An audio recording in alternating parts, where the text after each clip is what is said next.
The last thing Melissa Crawford said to me before I left the HOA meeting was, "You'll regret walking away from this community."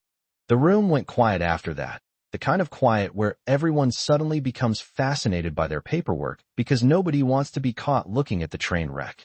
I remember staring at her for a second, then looking around at the board members sitting beside her, people I'd lived near for years, people who used to wave when I walked my dog, and realizing something that honestly should have hit me a lot sooner.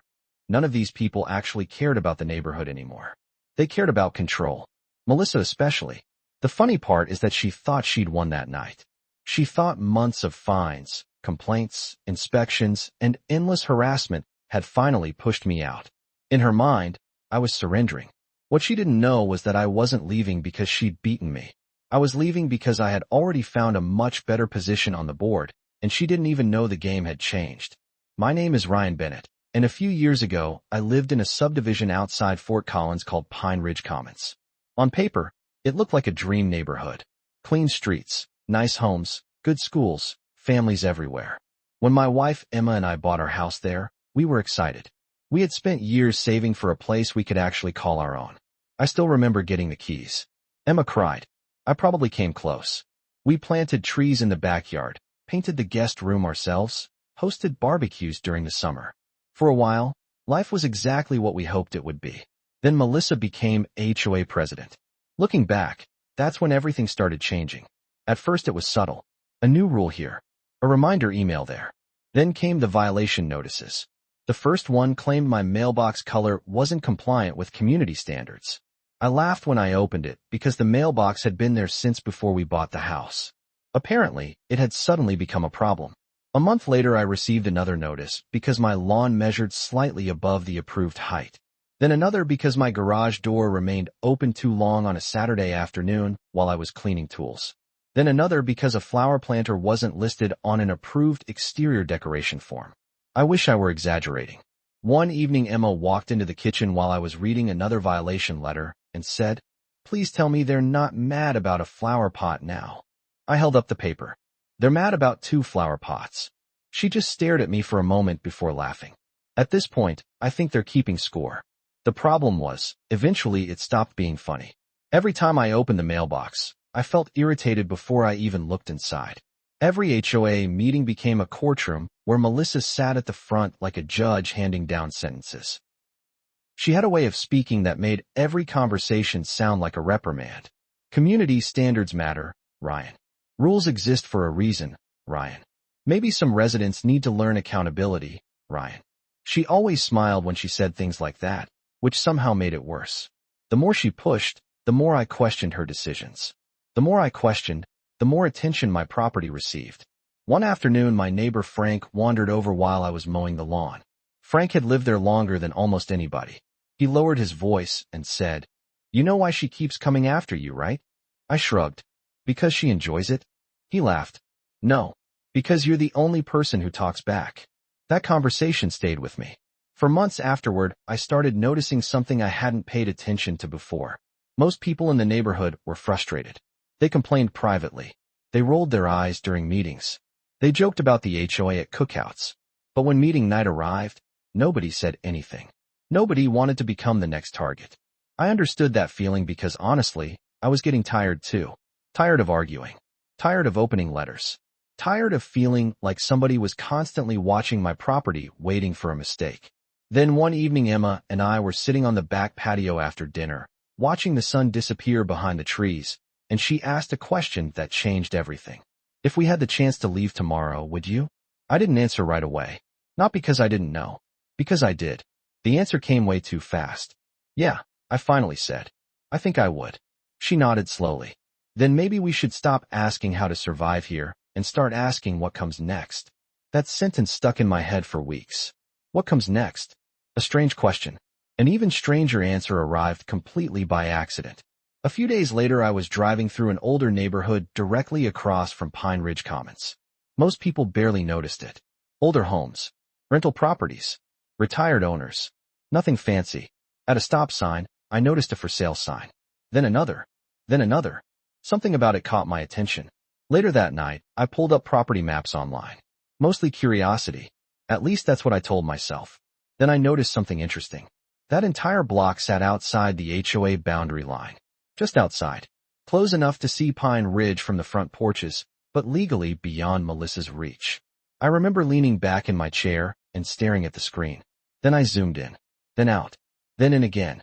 A ridiculous idea started forming in my head. The kind of idea you immediately dismiss because it sounds impossible. But the longer I stared at that map, the less impossible it looked. And for the first time in nearly a year, I wasn't thinking about HOA fines. I wasn't thinking about Melissa. I was thinking about opportunity. And before anyone in Pine Ridge Commons realized what was happening, I had already started making phone calls that would quietly set the entire plan in motion. The first phone call was supposed to be harmless. At least that's what I told myself. I called the owner of one of the houses across the road just to ask if he was seriously considering selling. 20 minutes later, we were still talking. His name was Walter Jennings. He was in his 70s, living 2 states away, and he was exhausted from managing a rental property from a distance. By the end of the conversation, he said something that made me sit up in my chair. If somebody gave me a fair offer tomorrow, I'd probably sign the paperwork. I hung up the phone and just stared at the wall for a minute. Then Emma walked into my office and immediately knew something was different. "You got that look," she said. "What look?"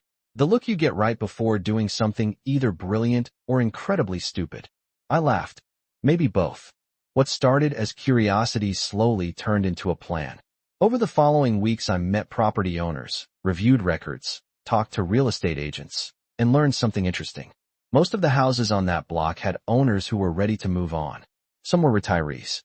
Some lived out of state. A few had inherited the properties and didn't want the responsibility. None of them were emotionally attached to the neighborhood the way homeowners inside Pine Ridge Commons were. To them, these were investments. And investments could be sold. The first purchase happened 3 months later. I signed the paperwork quietly. No announcement. No social media post. No celebration. Just another property added to my name. Then another opportunity appeared. Then another. Every deal took time, but every completed deal made the next one easier. Meanwhile, life inside the HOA continued exactly as before. Melissa kept issuing violations. The board kept approving fines. Meetings kept feeling more like interrogations than community gatherings.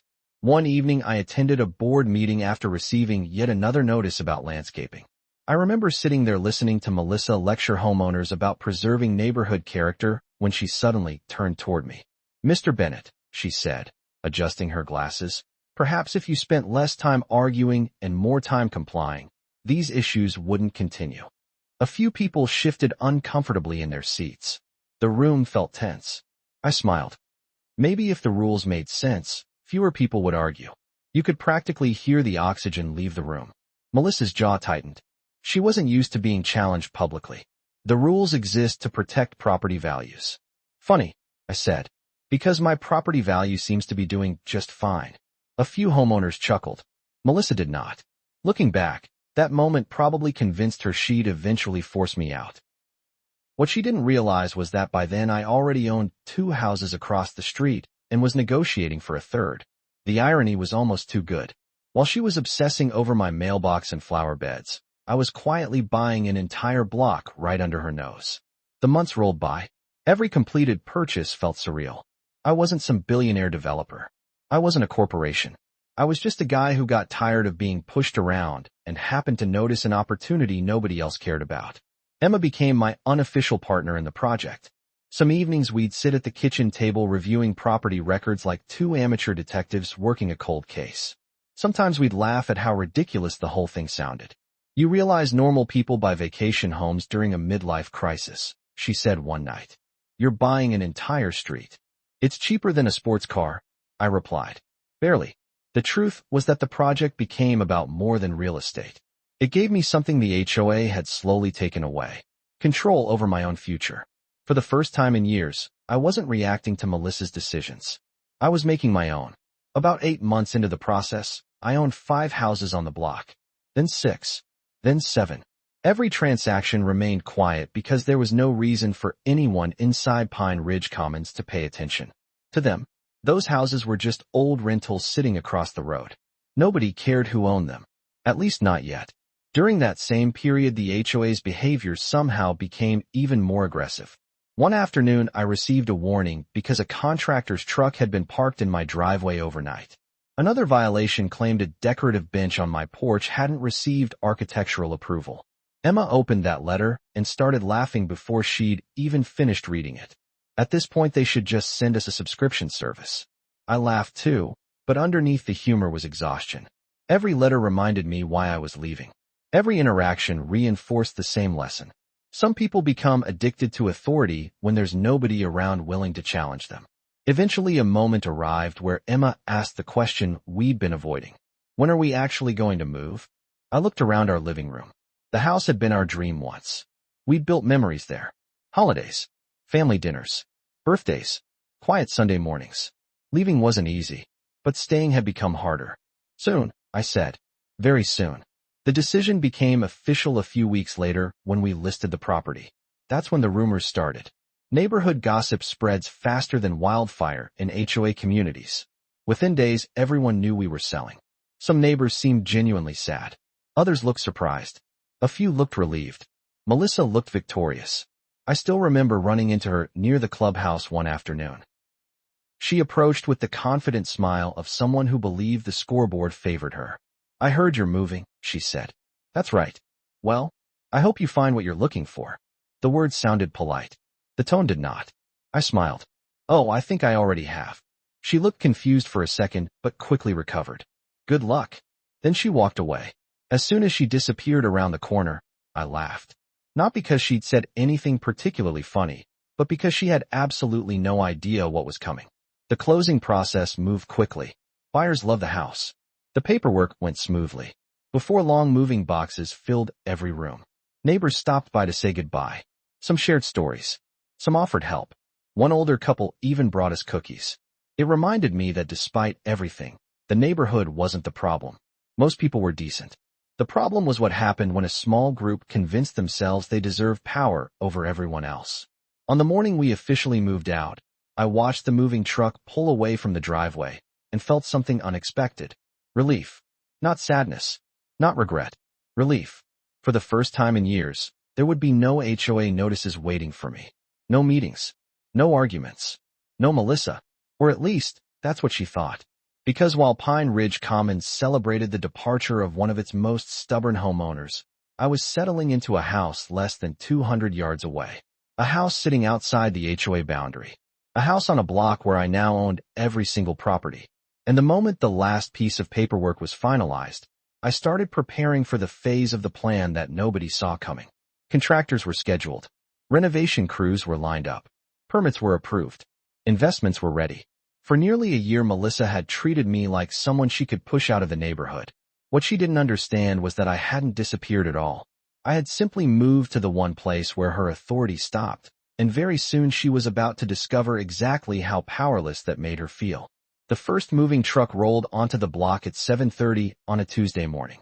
By lunchtime, there were contractors measuring fences, electricians inspecting panels, roofers unloading equipment, and landscaping crews walking property lines with clipboards. From my front porch, the entire street looked alive for the first time in years. It felt good. Not because I was trying to make a statement, but because I genuinely believed those old properties deserved a second chance.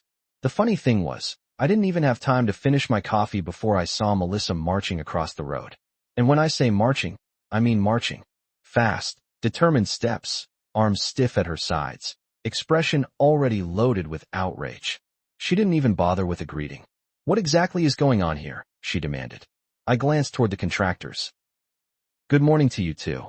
Don't play games with me, Ryan. Then don't ask questions you already want answers to. Her eyes narrowed. What are you doing? I took a sip of coffee. Renovating my properties. Properties? She repeated. Yes. Plural. She looked up and down the street, as if seeing it for the first time. How many of these houses do you own? I smiled. All of them. For a second, she genuinely looked speechless. Then the anger came rushing back. You can't do this. Can't do what? Turn this area into whatever you want. Actually, I said, local zoning says I can do quite a lot. That answer only made things worse. Within minutes, she was talking about neighborhood standards, community impact, HOA authority, architectural requirements, and half a dozen other things that no longer applied to me. Finally, I interrupted. Melissa, None of these properties are inside Pine Ridge Commons. That doesn't matter. Legally, it matters a lot. She pulled out her phone. Fine. We'll let the police sort it out. I honestly thought she was bluffing. She wasn't. 20 minutes later, a patrol car arrived. Contractors paused to watch. A few curious neighbors gathered nearby. The whole situation felt so absurd, I almost started laughing. The officer stepped out, listened patiently while Melissa launched into a passionate explanation about HOA violations, unauthorized development, community disruption, and what she called an attempt to circumvent neighborhood governance. When she finally finished, the officer turned toward me. Sir, do you own these properties? Yes. All of them. Every house on this block. He nodded. Then he asked the question that changed everything. Are these properties inside the HOA? Melissa answered before I could. They're connected to our community. That's not what I asked. The officer pulled up property records on a tablet and spent a few moments reviewing maps. The silence felt almost cinematic. Construction equipment sat idle. Neighbors watched. Melissa crossed her arms confidently. Then the officer looked up. These properties are outside HOA jurisdiction. Just like that. One sentence. One fact. One reality she couldn't argue with. Melissa immediately started objecting. But he's affecting the neighborhood. Ma'am, the officer replied calmly. That's not the issue. The HOA has authority within its boundaries. These properties are not within those boundaries. I watched the realization hit her in real time. The same woman who had spent years acting like every house in sight belonged under her control was suddenly facing a limit she couldn't cross. The officer handed back her information, wished everyone a good afternoon, and returned to his vehicle. The moment the patrol car pulled away, work resumed. Nail guns started firing. Engines started running. Contractors returned to their projects. Life moved forward. Melissa remained standing there. She stared at the houses, the crews, the equipment, the permits posted in windows, and finally at me. You planned this, she said quietly.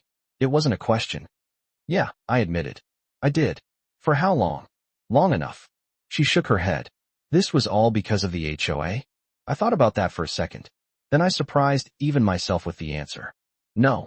At first, maybe. But somewhere along the way it became about something else. What's that? Not letting other people decide what my future looks like. For the first time since I'd known her, she had nothing to say. She simply turned around and walked back toward Pine Ridge Commons. No dramatic speech. No final threat. Just silence. And honestly, that silence said more than any argument ever could. Over the next year, the block transformed completely. The houses were restored. New families moved in. Property values improved. The neighborhood became something people were proud of again. Ironically, some of the residents from Pine Ridge Commons eventually rented homes on the street Melissa once tried to control. Every now and then I'd see her driving past. She never stopped. She never waved. She never filed another complaint. And maybe that's why this story still sticks with me years later. Not because I beat the HOA. Not because I bought an entire block. But because it reminded me that power only exists where people agree to give it room to exist. The moment you step outside those boundaries, everything changes. Still, I've told this story to friends over the years, and the reactions are always divided. Some people think Melissa was protecting community standards. Others think she pushed too far and created the situation herself. So now I'm curious what you think. Was I justified in walking away and building something beyond the HOA's reach, or did I take things further than necessary? Let me know down in the comments because honestly, even after everything that happened, people still can't seem to agree on where the line should have been drawn.